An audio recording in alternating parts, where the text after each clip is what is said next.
Напиток из лепестков гибискуса, чай каркаде, не только прекрасный освежающий напиток, но еще эффективное средство от кашля. Записывайте. 2 чайных ложки сухих лепестков заливаем стаканом кипятка. Накрываем крышкой и ждем, пока остынет. Процеживаем.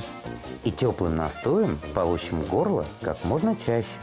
Цветы гибискуса обладают противовоспалительным и бактерицидным свойствами.